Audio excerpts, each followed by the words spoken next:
अस्सलाम वालेकुम नाज़रीन, आप देख रहे हैं programme the review Kamran Yusuf और शहबाज राना के साथ। आगे बढ़ने से पहले नजर डालते हैं कि आज हम किन अहम मामलात और किन स्टोरीज पर बात कर रहे हैं। हम जिक्र करेंगे कि कुछ अर्सा पहले आपको याद होगा कि गैस इंफ्रास्ट्रक्चर डेवलपमेंट सेस के हवाले से एक तनाज़ा खड़ा हुआ और उसका बुनियादी इशू ये था कि गवर्नमेंट ने एक ऑर्डिनेंस के जरिए अरबों रुपए जो गैस कंपनियों के वाजिबुल अदा थे उनको माफ कर दिया, लेकिन ये मामला मीडिया में उठा और सुप्रीम कोर्ट में गया, वो फैसला उनको वापस लेना पड़ा। और अब इसी तरह की एक और डिसीजन और फैसला किया गवर्नमेंट ने, और वो है OGDCL और PPL के शेयर्स बेचने की बात कर रहे हैं, लेकिन वो इतनी कम कीमत पर बेच रहे हैं कि 2014 के साथ अगर कंपैरिजन करें तो उसकी आधी कीमत बनती है, जिसकी वजह से जो कौमी खजाना है उसको 50 अरब रुपए नुकसान होने का खदशा है।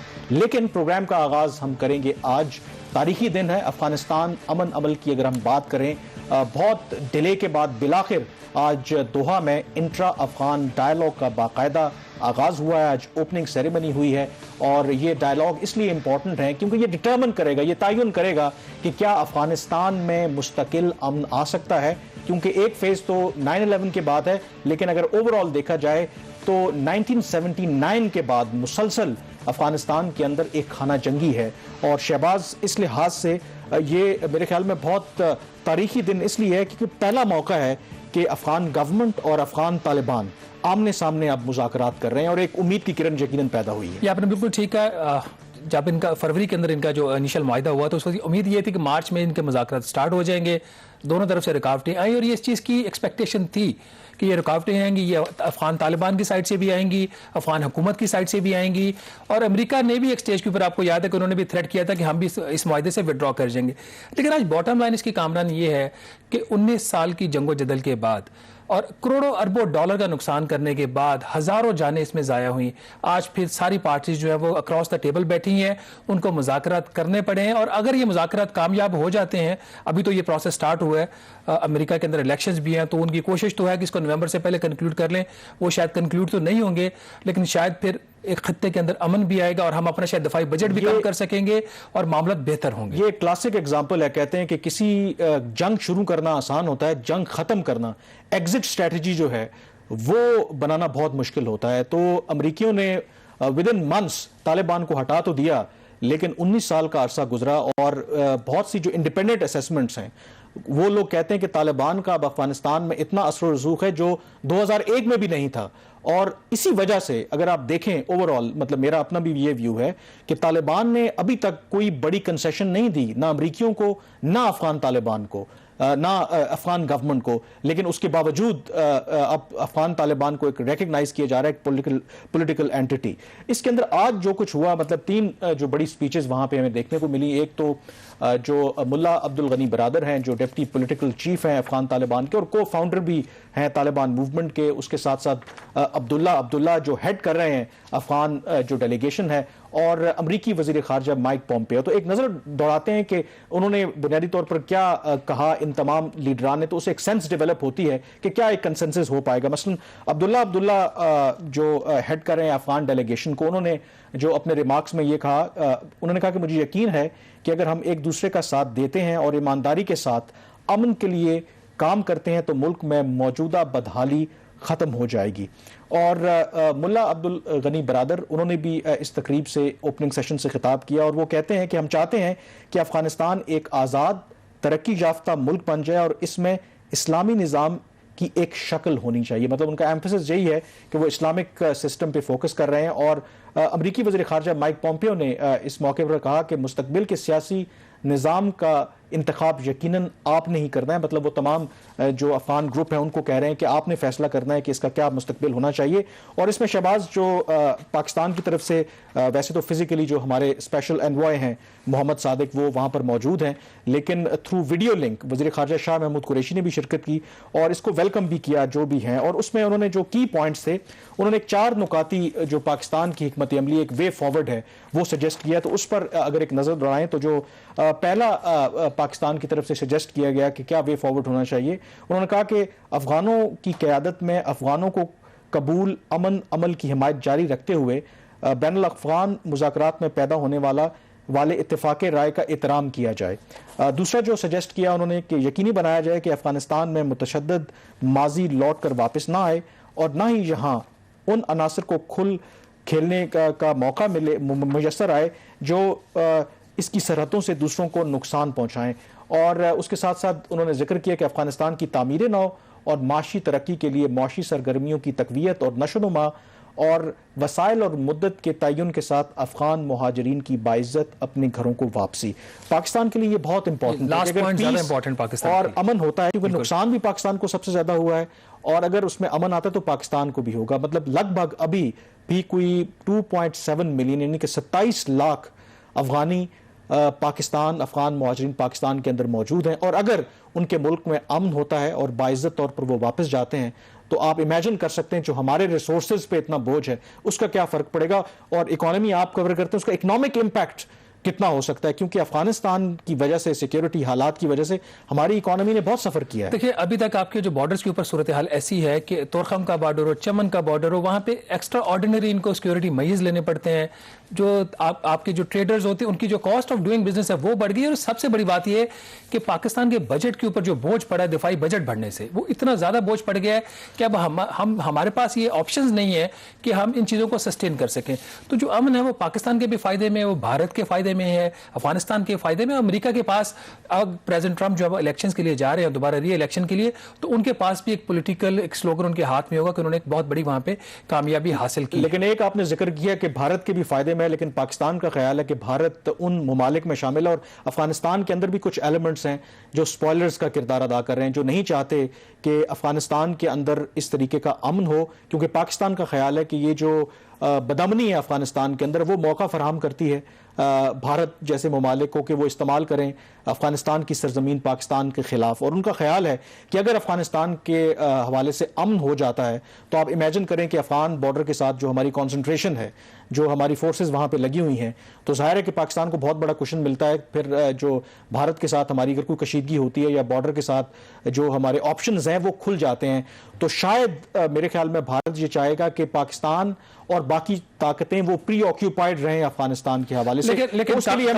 लॉन्ग टर्म में इसमें पूरे खित्ते का फायदा और भारत का भी नहीं, लॉन्ग टर्म का तो डेफिनेटली फायदा। और उसमें अगर आप देखें तो उसमें रूस, चीन, ईरान, बाकी तमाम ममालिक आपको ऑन बोर्ड नजर आते हैं। सिर्फ भारत जो है अभी तक वो रिकग्नाइज करने के लिए तैयार नहीं है तालिबान को, तालिबान के साथ। हालांकि अमरीकियों ने कहा था कि आप तालिबान के साथ बराह रास्त बातचीत करें। बाकी खित्ते के जितने ममालिक, आपको पता है कि ईरान बहुत मुखालिफ था तालिबान का, लेकिन अब उनके साथ ताल्लुकात हैं, चीन के उनके साथ ताल्लुकात हैं, रशिया के उनके साथ ताल्लुकात हैं। वाहिद मुल्क अभी तक भारत है जो इस रियलिटी को रिकग्नाइज नहीं कर रहा। यहाँ पे ब्रेक ले लेते हैं नाज़रीन, यहाँ पे हम छोटी सी ब्रेक लेंगे। ब्रेक के बाद वापस आएंगे तो हमारे साथ मौजूद होंगे रहीमुल्लाह यूसुफ जैसी साहब। उनसे पूछेंगे कि वो अफगान अमन प्रोसेस को कैसे देखते हैं। Stay with us. जी, प्रोग्राम द रिव्यू में एक दफा फिर आपको खुशामदीद कहते हैं। अफगान अमन अमल की बात करें तो आज एक तारीखी दिन है, क्योंकि दोहा में बाकायदा तौर पर अफगान गवर्नमेंट और अफगान तालिबान के दरमियान बराह रास्त मुज़ाकरात शुरू हो गए हैं। और इसका बुनियादी मकसद ये है कि अफगानिस्तान में मुस्तकबिल में क्या सियासी निज़ाम होगा, क्या ये जो अफगान जितने भी ग्रुप हैं, वो तालिबान हो या दूसरे जो जमातें हों, उनके दरमियान को इत्तफाक राय हो सकता है। इस पर मजीद बात करने के लिए हमारे साथ मौजूद हैं इस वक्त स्काइप पर अफगान अमूर के माहिर और सीनियर सहाफ़ी रहीमुल्लाह यूसुफ जई साहब। रहीमुल्लाह यूसुफ जई साहब, यकीनन इसको एक तारीखी लम्हा करार दिया जा रहा है जो मुज़ाकरात अफगान गवर्नमेंट और तालिबान के दरमियान आज दोहा में जिनका आगाज हुआ है, आपकी नज़र में ये क्या तालिबान की कामयाबी है? क्योंकि बहुत अरसे तक तालिबान को एक दहशतगर्द तंजीम समझा जाता था, कोई उनसे बात करने के लिए तैयार नहीं था, और आज तमाम जो ममालिक हैं, बेशतर ममालिक हैं, उनको रिकग्नाइज कर रहे हैं as a political entity. Taliban ने ताकत के जोर के ऊपर अपने आप को मनवाया है। उन्होंने 19 साल तकरीबन अमेरिका से जंग की है। अमेरिका पहले उनसे बात नहीं करना चाह रहा था। अमेरिका का कहना था कि ये तालिबान और अफगान हुकूमत का मामला है, वो आपस में बात करें। लेकिन फिर अमेरिकी मजबूर हुए, उनको और नेटो को फौजी कामयाबी नहीं मिल सकी, और उन्होंने तालिबान का ये मुतालबा भी मान लिया कि बातचीत होगी, उसमें अफगान हुकूमत शामिल नहीं होगी। तो तालिबान की तो ये एक फ़ौजी और सियासी कामयाबी है, और सफारती कामयाबी भी है कि सारे अहम जो स्टेक होल्डर्स हैं वो उनसे बात करना चाह रहे हैं। लेकिन तालिबान ने भी कुछ रियायतें दी हैं, तालिबान ने भी कुछ शराइत मानी हैं। पहले वो अमरीकी फ़ौजी इनक़िलाब फौरी तौर पर चाहते थे। अब उन्होंने 14 महीने की मुद्दत दी है। पहले वो ये चाह रहे थे कि ये अफ़गान हुकूमत ख़त्म हो जाए, लेकिन उसी अफ़गान हुकूमत से वो बातचीत कर रहे हैं। तो ज़ाहिर है जब आप बातचीत का फ़ैसला करते हैं तो फिर ये कुछ लोग कुछ दो की बुनियाद के ऊपर होता है। आप ये फ़ैसला कर लेते हैं कि आपने कॉम्प्रोमाइज़ करना है, आपने उनकी बात भी सुननी है, अपनी भी कहनी है, कुछ उनकी माननी है, कुछ अपनी मनवानी है। तो ये सूरत हाल है, लेकिन ये वाकई एक बड़ी अहम रहीम पेशरफ साहब, है। ये जैसे आपने फरमाया कि तालिबान जो थे वो अफगान हुकूमत से बात नहीं करना चाह रहे थे और उसको पपट हुकूमत कहते थे अमेरिका की, तो आपके ख्याल में तालिबान के लिए कितना मुश्किल फैसला था अफगान हुकूमत को मानना और उसके साथ मुज़ाकरात करना? देखिए, तालिबान आखिर तक ये कह रहे थे कि वो अफगान हुकूमत से बराह रास्त बात नहीं करेंगे, वो इस हुकूमत को तस्लीम नहीं करते। वो कहते थे कि वो अफ़गानिस्तान के जो मुख्तलिफ सियासी जमातें हैं या ग्रोह हैं उनसे बात करेंगे, और अफ़गान हुकूमत के जो नुमाइंदे हैं, जो हुकाम हैं, वो ज़ाती हैसियत में आएंगे, वो हुकूमत की नुमाइंदगी नहीं करेंगे। लेकिन आज जो इफ्तिताई इजलास हुआ और परसों जो बाकायदा सामने बैठकर मुज़ाकरात होंगे, मेरे ख़्याल में उसमें हुकूमत के लोग हैं। इस जो 20 रुकनी सरकारी डेलीगेशन है उसके सरबराह भी एक सरकारी अफसर हैं, मासूम स्थानकज़ई। पहले वो अफ़गानिस्तान के खुफिया इदारे के सरबराह रह चुके हैं, वज़ीर भी रह चुके हैं। तो वो सरकारी लोगों से भी बात कर रहे हैं और गैर सरकारी लोगों से भी बात कर रहे हैं। तो ये तालिबान ने कुछ लचक दिखाई है, इसलिए ये बातचीत मुमकिन हुई है। अच्छा रहीम साहब, आपने शुरू में कहा कि एक तो तालिबान ने मिलिटरली, ये बिल्कुल बात है कि ताकत के जोर पर अपने आप को मनवाया है, लेकिन आप ये भी समझते हैं कि तालिबान अब ये रियलाइजेशन भी है कि शायद उनकी ताकत वो वाली नहीं है जो 90s में थी कि उन्होंने बाकी ग्रोहों को शिकस्त दे करके काबुल पर कब्जा कर लिया। आप ये समझते हैं कि वो जरा एक प्रैग्मेटिक अप्रोच अब अपना रहे हैं, इस वजह से वो अफगान गवर्नमेंट के साथ भी मुज़ाकरात कर रहे हैं कि ताकत के जोर पर वो अब काबुल को फतह नहीं कर सकते? आप क्या कहेंगे? हाँ, मेरे ख्याल में तालिबान ने भी इस बात को मान लिया है कि वो कब तक जंग करेंगे और क्या उनको फौजी कामयाबी मिलेगी।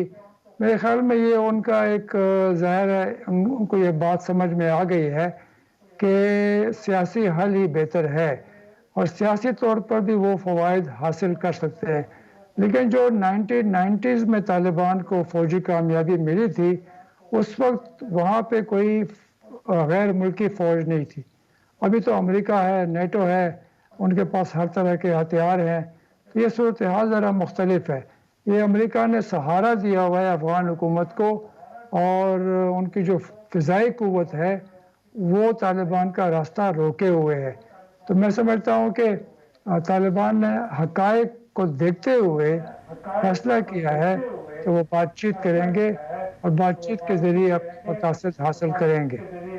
अच्छा सर, ये फरमाइएगा कि आज भी जो मुल्ला बरादर साहब ने अपना बयान दिया तो उन्होंने इस्लामी निज़ाम की बात की है, जबकि अफगान हुकूमत और अमेरिकन वो डेमोक्रेटिक सिस्टम की बात करते हैं। तो ये जो एक नुक्ता है इस्लामी निज़ाम वर्सेस डेमोक्रेटिक सिस्टम, आपके ख्याल में ये एक ऐसा पहलू हो सकता है जहां पे मुज़ाकरात तातुल का शिकार हो सकते हैं, या दोनों में से कोई ये कंप्रोमाइज़ कर लेगा? देखिए, ये इशू है, और भी इशूज़ हैं जिसके ऊपर काफ़ी इख्तलाफात हैं, उसके ऊपर बात होगी। अब देखें, फायरबंदी का मसला है। अफगान हुकूमत बार बार कह रही है कि पहले फायरबंदी करें, तालिबान फ़िलहाल नहीं मान रहे।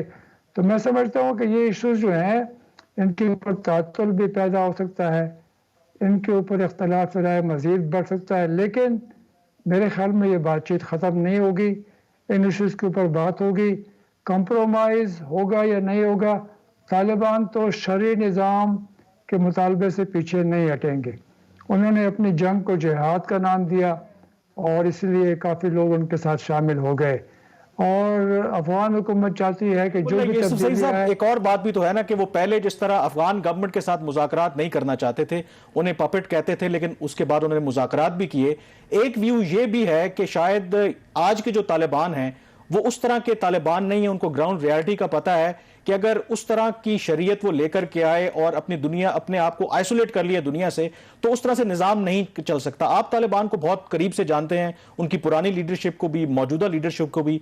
क्या ये मॉडरेट हैं? क्या ये जिस तरह एक पार्लियामेंट्री फॉर्म हो या प्रेसिडेंशियल फॉर्म हो या इलेक्शंस के ऊपर यकीन रखते हैं, वुमेन राइट्स और ह्यूमन राइट्स के ऊपर? आपको क्या लगता है?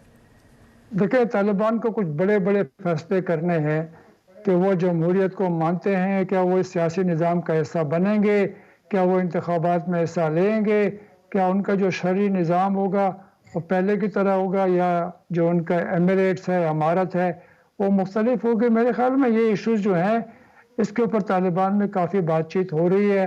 उन्होंने कुछ फैसले भी कर लिए हैं, उसका ऐलान नहीं कर रहे। ये बातचीत जो हो रही है बैनुल अफ़गान मुज़ाकरात, इसमें काफ़ी चीज़ें वाज़ेह हो जाएंगी। तालिबान को ज़ाहिर है हालात के मुताबिक फ़ैसले करने पड़ेंगे। ये वो पुराना अफ़गानिस्तान नहीं है। तालीम ज़्यादा हो गई है, मीडिया आज़ाद है, पार्लियामेंट है, 8 सदारती और पार्लिमानी इंतखाबात हो चुके हैं। तो तालिबान को भी कुछ अपने आप को एडजस्ट करना पड़ेगा। और वो कहते हैं, दावा करते हैं। आखिरी सवाल है ये, आप काइंडली ये बताइए कि जो ग्राउंड रियलिटीज है अफगानिस्तान में, क्या सूरत हाल आपको लग रही है कि अफगानिस्तान के अंदर तालिबान इक़्तिदार में दोबारा आ सकते हैं, या आप कोई आगे कोलिशन गवर्नमेंट देख रहे हैं? और अगर ये सारा अरेंजमेंट हो जाता है तो पाकिस्तान के लिए क्या बेनिफिट्स हैं इसके अंदर? मैं समझता हूँ कि वहाँ पहले तो एक न्यूट्रल गवर्नमेंट आनी चाहिए। यानी ये जो मुज़ाकरात हो रहे हैं इसके नतीजे में, जिस तरह अमेरिका और तालिबान के दोहा माहदे में लिखा हुआ है कि इन मुज़ाकरात के ज़रिए एक नई हुकूमत सामने आनी चाहिए।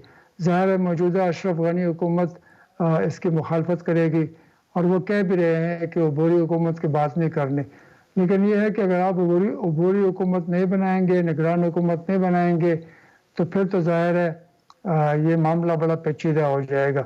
अलबत्ता ये है कि दोनों फरीक या तीनों फरीक, अमेरिका भी शामिल है, वो चाहते हैं कि कोई हल निकल आए। तो मेरे ख्याल में बातचीत होती रहेगी, बातचीत ख़त्म नहीं होगी। अमरीकी इंतखाबात के नताइज के ऊपर भी इन मुज़ाकरात के मुस्तकबिल का फ़ैसला होना है। वहाँ पे अगर ट्रंप जीतते हैं तो फिर शायद यही पॉलिसी होगी, अपनी फ़ौज को निकाल लेंगे 14 महीने में, और फिर वो चाहेंगे कि अफ़गान आपस में कोई समझौता कर लें। अगर जो बाइडन आ गए, मुमकिन है पॉलिसी में कोई तब्दीली आ जाए। चले, बहुत शुक्रिया रहीमुल्लाह यूसुफजई साहब। आप ठीक कह रहे हैं, क्योंकि इसका बहुत दारोमदार जो अमरीकी इंतखाबात होने जा रहे हैं, और खुद अमरीकी सदर क्योंकि पहले भी ये वादा करके आए थे कि वो अफगानिस्तान से अपने ट्रूप्स निकाल लेंगे, और जब नवंबर में इलेक्शंस हो रहे हैं तो उनकी ख्वाहिश है कि उससे पहले अफगान ग्रोहों के दरमियान भी एक डील हो जाए, ताकि वो इलेक्शंस में जाएं और अपने वोटर्स को बताएं कि उन्होंने जो इलेक्शन से पहले वादे किए थे उनको पूरा किया है। बहरहाल देखते हैं आगे चल के क्या होता है। एक ब्रेक लेंगे यहां पर, और ब्रेक के बाद बात करेंगे एक मुमकिना स्कैंडल की कि जिसकी वजह से कौमी खजाने को अरबों रुपए का नुकसान हो सकता है। स्टे विद अस।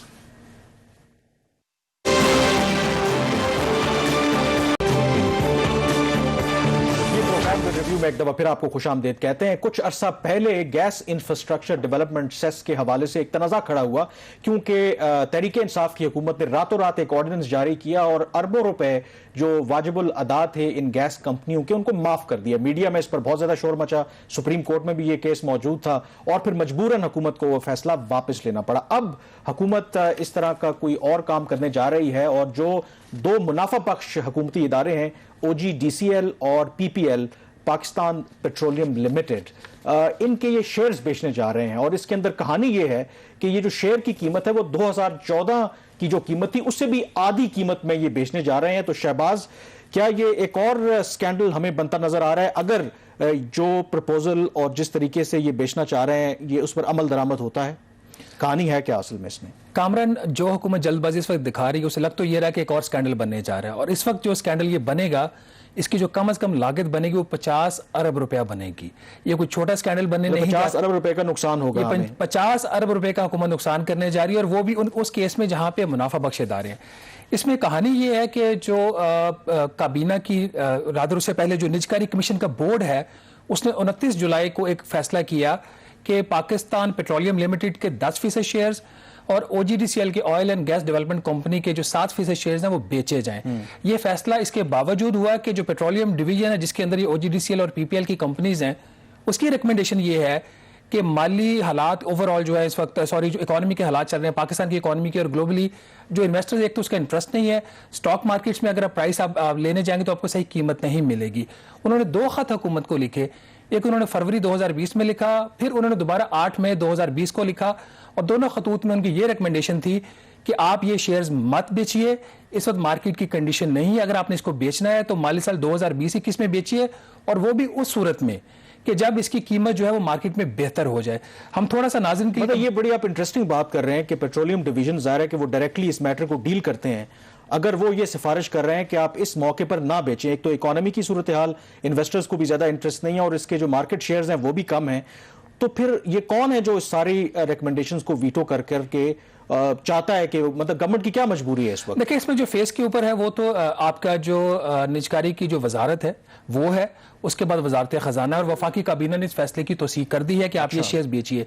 इसकी कीमत क्या होगी वो तो बाद में आएगी, जब आप फाइनेंशियल एडवाइजर आप हुकूमत हायर करने जा रही है, जब फाइनेंशियल एडवाइजर हायर हो करेगा, उसका एक ट्रांजैक्शन स्ट्रक्चर बनेगा, वो ट्रांजैक्शन जो स्ट्रक्चर है वो फिर काबीना में जाएगा, उसकी मंजूरी होगी तो वो प्रोसेस स्टार्ट होगा। अभी कुछ जो इनिशियल जो फैक्ट्स है वो आवाम के सामने हम रख देते हैं। ये एक हुकूमत के लिए हमारे ख्याल में इस वक्त स्कैंडल बनने जा रहा है और ये एक राइट टाइम है कि प्राइम मिनिस्टर इमरान खान साहब को इसका नोटिस लेना चाहिए। पीटीआई की हुकूमत को जल्दी किस बात की, हमें इस बात की समझ नहीं आ रही, क्योंकि ना तो ये इदारे जो हैं वो नुकसान कर रहे हैं और ना ही इन इदारों का हुकूमत के ऊपर कोई बोझ है। जो इदारे नुकसान कर रहे हैं वो तो आपका पावर सेक्टर है, उसकी तरफ तो हुकूमत उसकी प्राइवेटाइजेशन के ऊपर कोई तवज्जो नहीं दे रही। इस वक्त जो नाज़रीन जो सूरत हाल है, OGDCL के जो शेयर की प्राइस है, अगर आप जुमे के उसका देखें उसकी स्टॉक प्राइस, तो वो 109 रुपए है। इस 109 रुपए के ऊपर अगर हुकूमत अपने 7% शेयर बेचती है तो इसको तकरीबन 33 अरब रुपया मिलेगा। इसके मुकाबले में 2014 में जब PMLN की हुकूमत थी, नवंबर 2014 में इसको 216 रुपए फी शेयर के ऊपर हुकूमत ने बेचने की कोशिश की। उस वक्त भी 7.5% शेयर बेचने की कोशिश हुई थी, लेकिन तकरीबन उनको जो ऑफर आई वो आधे शेयर्स के बराबर आई। तो हुकूमत ने फैसला किया कि नुकसान करने की बजाय हम ये इस वक्त शेयर्स नहीं बेचेंगे। तो 2014 में 216 रुपए पे OGDCL का शेयर नहीं बेचा गया। आज जब इसकी कीमत 109 रुपए से 115 रुपए के दरमियान है तो हुकूमत ये शेयर बेचने जा रही है। इसी तरह अगर आप PPL का भी देख लें, पाकिस्तान पेट्रोलियम लिमिटेड का, जो 2014 में इसके जो PMLN की हुकूमत ने शेयर बेचे थे वो 219 रुपए फी शेयर के ऊपर बेचे थे और 15.5 अरब रुपया उनको मिला था। आज जो इसकी शेयर की कीमत है PPL की वो 100 रुपए है और उस वक्त हुकूमत ने 5% शेयर बेचकर 15 अरब और 40 करोड़ रुपए कमाए थे। आज अगर PTI की हुकूमत 10% शेयर बेचती है तो उसको 15 अरब रुपया भी नहीं मिलेगा। तो OGDCL की और जो PPL की जो डील है, इन दोनों डील की अगर आज हुकूमत स्ट्राइक करती है तो इसके ऊपर कम से कम 50 अरब रुपए का नुकसान होता है। कामरान, इसमें जो इंपॉर्टेंट चीज पेट्रोलियम डिवीजन का आप जिक्र कर रहे थे, उन्होंने इनको 2 इसमें तजावीज दी थी। पहली तजवीज उनकी ये थी और 2 खतूत हैं वो हमारे पास मौजूद है, हुकूमत के रिकॉर्ड का भी वो हिस्सा है। उन खतूत में उन्होंने ये कहा कि पहले तो ये इन शेयर्स को मत बेचिए, ये टाइम नहीं है। अगर आपने इनको बेचना है तो 2020-21 में बेचिए, वो भी इस सूरत में कि इनकी कीमतें आपकी जो रिवाइव कर जाएं, ओरिजिनल जो उसके है वो उसके वापस चले जाएं, या फिर अगर आपने बेचना है तो स्ट्रेटेजिक इन्वेस्टर्स को बेचें। ये जो स्ट्रेटेजिक इन्वेस्टर वाली चीज है ये बड़ी इंटरेस्टिंग है। इसके ऊपर जो पेट्रोलियम डिवीजन है वो ये कह रही है कि आप OGDCL का 7% की बजाय 10% बेचें और PPL का 10 की बजाय आप 18.4% स्ट्रेटेजिक इन्वेस्टर को बेचें। तो इसमें बड़ा इंटरेस्टिंग एक डिसीजन था उसका, मैं पढ़ रहा था इसकी जो कमेटी निजकारी कमीशन के बोर्ड का, उसने उसका ये फैसला ये किया कि जो तजवीज़ थी इसकी पेट्रोलियम डिवीजन की, दोनों तजवीज़ को उन्होंने रद्द कर दिया। उनका अभी बेचेंगे और स्ट्रेटेजिक इन्वेस्टर को नहीं बेचेंगे। और जो उन्होंने कहा कि स्ट्रेटेजिक इन्वेस्टर को क्यों नहीं बेचेंगे, इसलिए नहीं बेचेंगे कि मार्केट की जो कंडीशंस हैं वो ठीक नहीं है। तो अगर मार्केट की कंडीशंस ठीक नहीं है स्ट्रेटेजिक इन्वेस्टर्स को बेचने के लिए, तो फिर ये मार्केट में ऑफलोड करने के लिए कंडीशंस कैसे ठीक है? तो ये एक बहुत बड़ा स्कैंडल बन सकता है हुकूमत के लिए। हुकूमत की मेरा ख्याल इसमें बेहतरी इसी में है कि वो इसको देख ले। चलें, बिल्कुल ये क्योंकि और सबसे इंपॉर्टेंट बात है कि जो एक्सपर्ट ओपिनियन है, जो पेट्रोलियम डिवीजन अगर वो ये बता रहा है कि ये बिल्कुल भी मुनासिब वक्त नहीं है कि आप इस वक्त शेयर बेचें और आपको नुकसान भी होगा, और खुद शहबाज ने जिक्र किया कि अगर इसी तरीके से इन्होंने शेयर्स बेचने की कोशिश की तो 50 अरब रुपए का कौमी खजाने को नुकसान हो सकता है। ब्रेक पे जाएंगे और ब्रेक के बाद हमें ज्वाइन करेंगे मोहम्मद जुबैर, जो प्राइवेटाइजेशन कमीशन के चेयरमैन रहे हैं और PMLN के दौर में भी कुछ शेयर्स बेचे गए थे, तो उनसे इस सारे मामले के बारे में गुफ्तगू करेंगे। Stay with us. ब्रेक के बाद एक दफा फिर आपको खुशामदीद कहते हैं। हम बात कर रहे हैं कि गवर्नमेंट किस तरीके से OGDCL और PPL के शेयर बेचना चाह रही है, और हमारे साथ इस वक्त मौजूद हैं मोहम्मद जुबैर साहब ये प्राइवेटाइजेशन कमीशन के चेयरमैन रहे हैं PMLN के दौर में।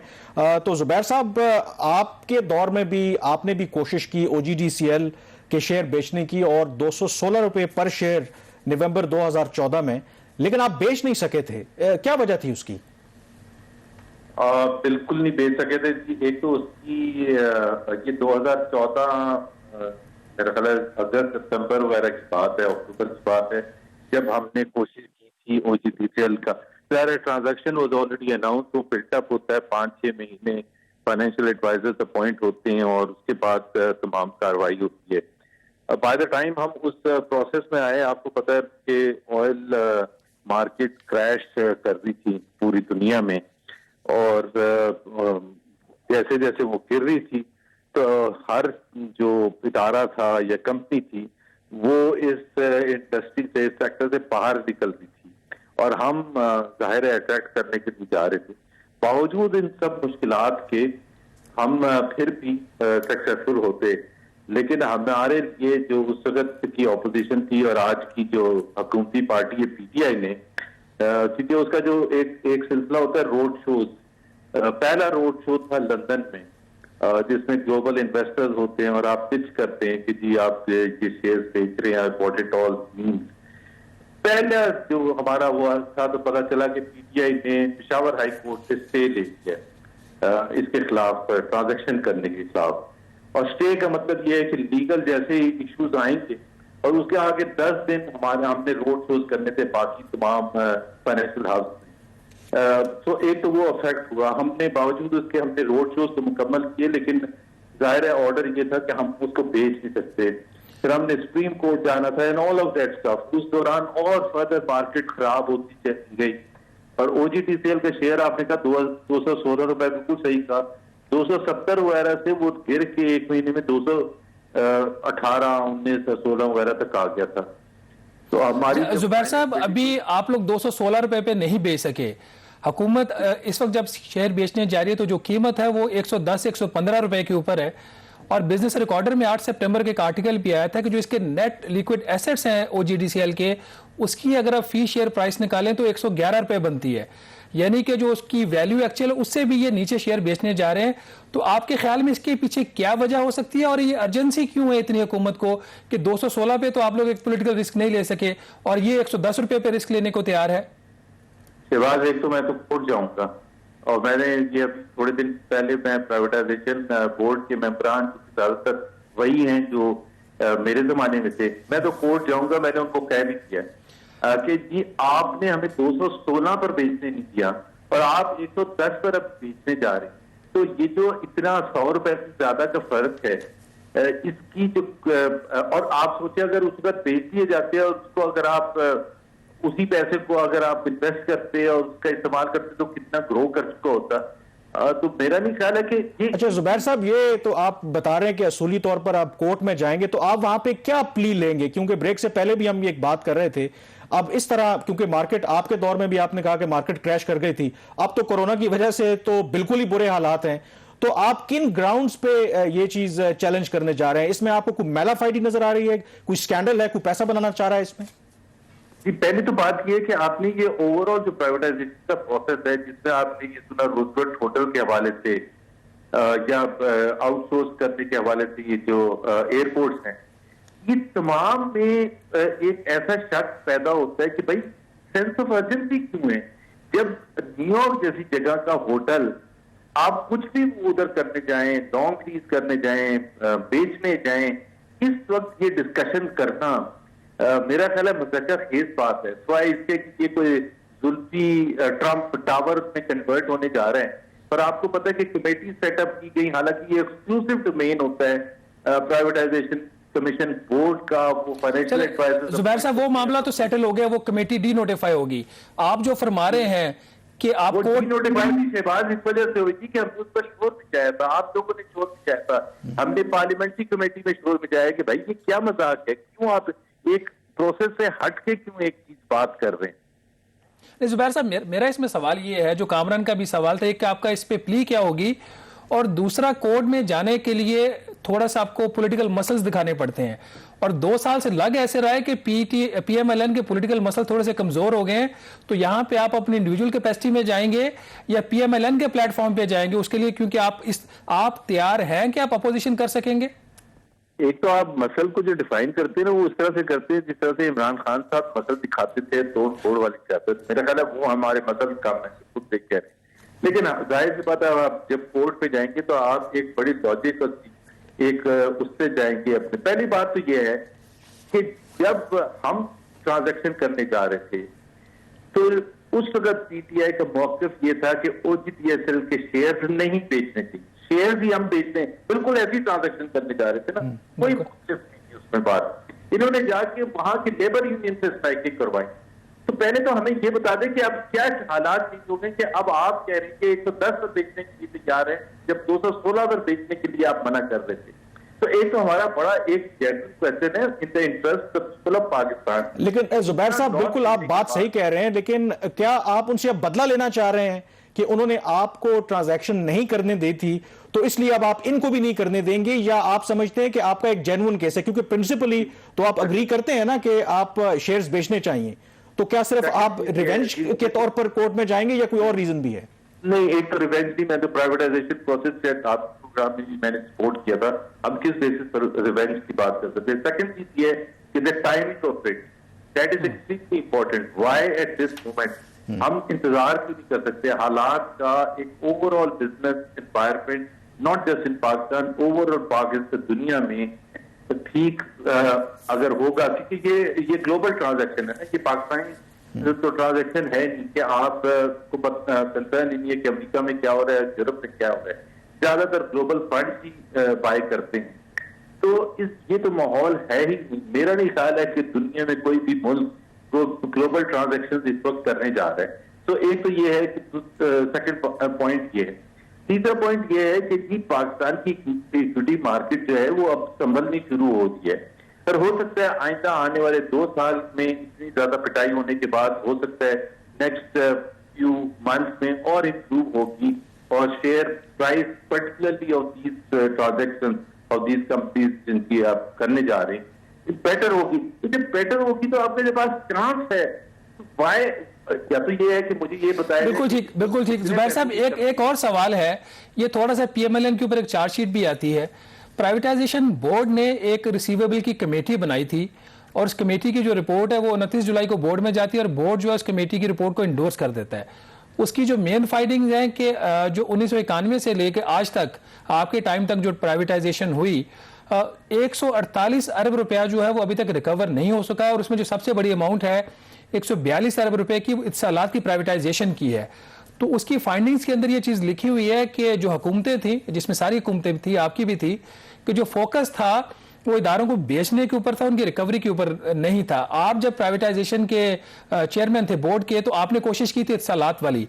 ये मामला आगे क्यों बढ़ नहीं सका? आप क्यों जो है उसके जो 799.4 मिलियन डॉलर है, तकरीबन $800 मिलियन, आप क्यों रिकवर नहीं कर सके इसको?